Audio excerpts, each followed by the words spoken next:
Hey there, everyone.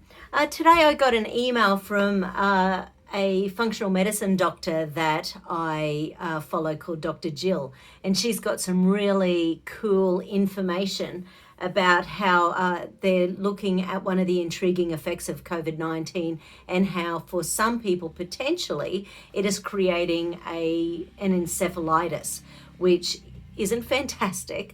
But she's sort of talking about how there seems to be a huge amount of growing evidence to show that for some people the virus can get across the blood-brain barrier.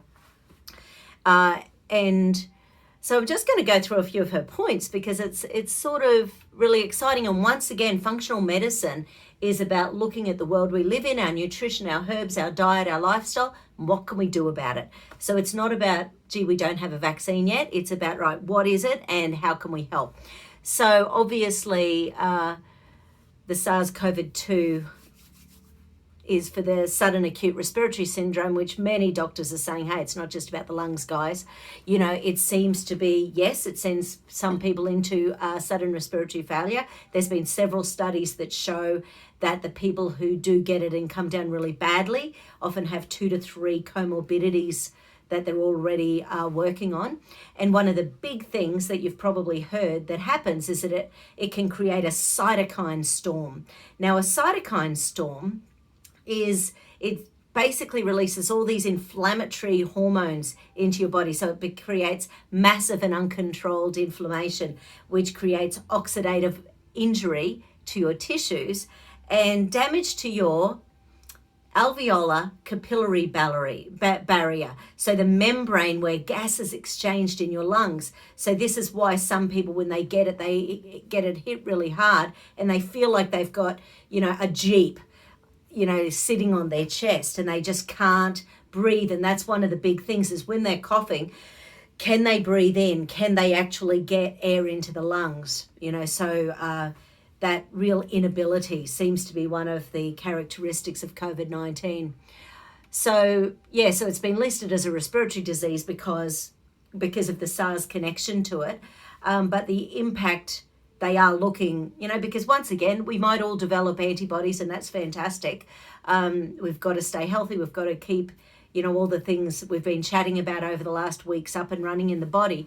But you don't want to be that person who gets it and get it into your spine and your brain, your spinal cord and your brain, because this is when we're going to get that encephalitis type thing. And I have had people in the past who I've got a couple of kids where they have actually had viruses hit their spine, been wheelchair bound for 6-8 months, maybe even 12 months, but where something actually gets into the spine and it just paralyzes the system. So encephalitis is obviously acute inflammation and swelling in the tissues of your brain. It can be caused by bacterial or fungal infections, cancer, or even exposure to toxins. And most of them, however, are caused by viral infections. So there's primary and secondary encephalitis. Primary is when it's a direct infection of the brain and spinal cord, and secondary encephalitis is when the infection stems elsewhere in the body and then travels to the brain. So the big side effects and symptoms of encephalitis are fever, headaches, vomiting, drowsiness, lethargy, confusion, hallucinations, irritability, outbursts, personality changes, seizures, and coma. So the way that they suspect that COVID-19 or coronavirus, might be causing encephalitis is that there seems to be definitely with a lot of people connections to neurological symptoms such as cerebrovascular incident or strokes, impaired consciousness, and skeletal muscle injury, which are all signs of neurological impact. And they're not sure how this ends up creating issues with the brain, but they do know that it does seem to be part of the immune response that is creating inflammation levels, so they rapidly rise and that can cause the brain to become inflamed. And then as the brain is inflamed, it weakens the blood-brain barrier, things get across there. So, it's sort of interesting. The current treatment for COVID-19 is bed rest, hydration and nutrition, oxygen saturation and vital signs, analysing blood panels and biochemistry labs, because, hey, we're all different. Your doctor has to treat you like an individual, and oxygen administration. So they're the core things that people are needing. But then, of course, you know, there's lots of really good information out there about what to do. And especially if you get sent home from the hospital, if you've got all the signs of it and they're sending you home from your doctor or sending you home from the hospital, make sure you look at some people who are giving good information about what can you do. You know, send your partner out to get some stuff from the health food shop. You know, the things like 3 grams of vitamin C 3 times a day, 50 milligrams of zinc 3 times a day, 3,000 international units of vitamin D 3 times a day. There's lots of things you can do to get in there and really start boosting your immunity. Anyway, so obviously they're saying all the things like how can I protect myself? You know, the usual stuff that, you know, everyone's been talking about just constantly. But there's things like the vitamin D, you cannot overdose it if you get sick. You can't overdose it. So there's been so many studies around vitamin D and its antiviral activity. It's a fat-soluble vitamin that's important for your overall health. They know it affects your endocrine system. They know it affects your immune system. They know it affects all your liver functions. It's important for every single cell in your lungs. Vitamin D. There's a product called, we've got it in Australia, and I'm pretty sure it will be available in the States and around the world as well, or at least things like this. But, you know, good old fish oils. In the last few years, they've been releasing products called SPM. SPM is specified pro-resolving mediators. So what they've found when they look at fish oils is that EPA is anti-inflammatory in fish oils. DHA is more for regenerating the brain and eye tissue and things like that. So you get a really good combination of fish oils and you're going to get like an anti-inflammatory reaction. But when they use SPM, so SPM Active Hero, Dr. Jill actually has exactly the same product that she uses. So in Australia, it's a metagenic product, and SPM Active, they're pro-resolving mediators. So what they're trying to do is on your cell membranes, allow the inflammation to reduce. So sometimes our cell membranes are pro-inflammatory, whereas this helps to allow them to calm down nice and quickly. So obviously fish oils, if you've got them in the house, you can't overdose on them. And also your paleo diet throughout this time as well, cutting out the sugars, the big carbs, the wheat, the bread, the cakes and that sort of thing, because that will reduce your immune system. Well, actually that will increase inflammation. So basically doing a combo is good, increasing your omega-3s, decreasing your cakes, your breads, your pizzas, that sort of thing, because they're pro-inflammatory. Then things like, you know, we've chatted before, you know, lots of antioxidants, you know, the A, C, E, zinc, that sort of thing, and N-acetylcysteine. N-acetylcysteine, it helps you to make antioxidants like glutathione. So NAC tends to be a bit cheaper, and it's anti-mucus. So when we're getting lots of mucus built up in the lungs or the sinuses, that sort of thing, N-acetylcysteine can be one of those fabulous ingredients to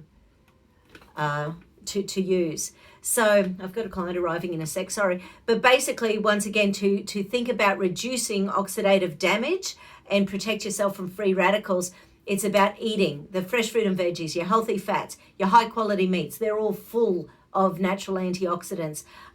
Then things like buffered vitamin C's, liposomal glutathione, the sort that gets directly into your cells. Buffered vitamin C means that it's not acidic. So, you know, ascorbic acid, it's an acid. So when we have straight ascorbic acid, which is cheap, it's delicious, yada, yada, yada, and especially the vitamin C's that have got sugar added, they're going to eat away the enamel on your teeth, which is why we need more dental work when we're taking lots of straight ascorbic acid. So get a buffered vitamin C powder. What they end up doing is having things like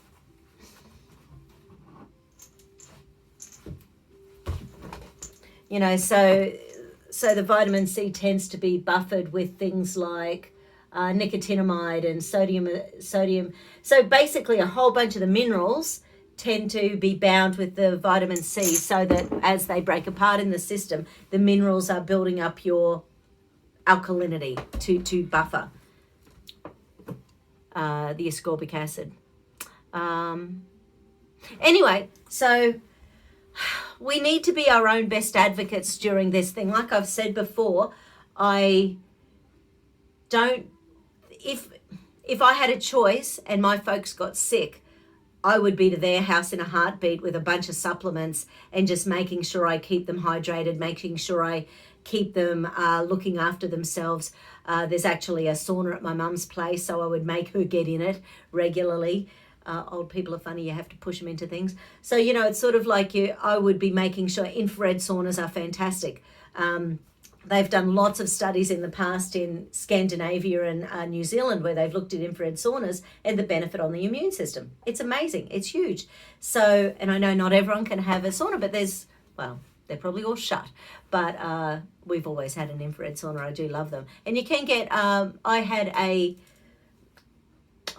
a zip-up one for years, so I always called it my John the Baptist one. So it had a little hole for my head and it was zip-up down the front, so I could sit in it, and then inside became that infrared sauna. So it was a zip-up one that was maybe, a yard by a yard. So not that space consuming in your house. But yeah, so things like infrared saunas, boosting your immune system, as well as detoxing on a daily basis. Don't forget, detox is about every day of your life. The less crap you put in your body, the less crap you put on your skin, the less crap we're breathing in our house. All of those things add to improving your immune systems. So anyway, that was some information from Dr. Jill, and it's going to be very interesting to see what happens over the next few years, whether or not either the COVID-19, the people who have recovered, whether or not they do stay really well, or whether they do start creating some sort of autoimmune diseases. You just never know. Like Epstein-Barr virus is so linked to so many autoimmune conditions. In Australia, things like Ross River virus, very much linked in with chronic fatigue, fibromyalgia, things like, so some of these things we know can just hang around, and this might be just the beginning. I'm hoping it's not. It might be the beginning. And obviously, depending on what is in the new vaccines that come through, because, we will need to know those ingredients to know what we need to do. So yeah, get the vaccine, but then how do we detox afterwards? And once again, I was chatting to a functional medicine doctor friend of mine, and he does have pretty much what I said before, funnily enough, for an antiviral treatment, is what he does after vaccines. So he does 3 times a day after a vaccine, 3 grams of vitamin C, 3,000 international units of vitamin D, 10,000 international units of vitamin A, and 50 milligrams of zinc. So they're chunky doses. Whereas if you get, like I've got supplements that have, say, zinc A and C in them, but they're not those sort of doses. So after a vaccine, you sort of do need a nice chunky dose in order to get anywhere near those sort of levels. So, there's lots of supplements with combos. Not that combos aren't good, but, you might need to tweak the doses, but that's what he always gives whenever any of his clients have vaccines afterwards, just to get the best out of the vaccine. You want your immune system primed. If you believe in vaccines, you want it to do the job, but then you want to quench the inflammation and get that immune system really happy and healthy afterwards. Okay, got to go. Bye. Have a good day.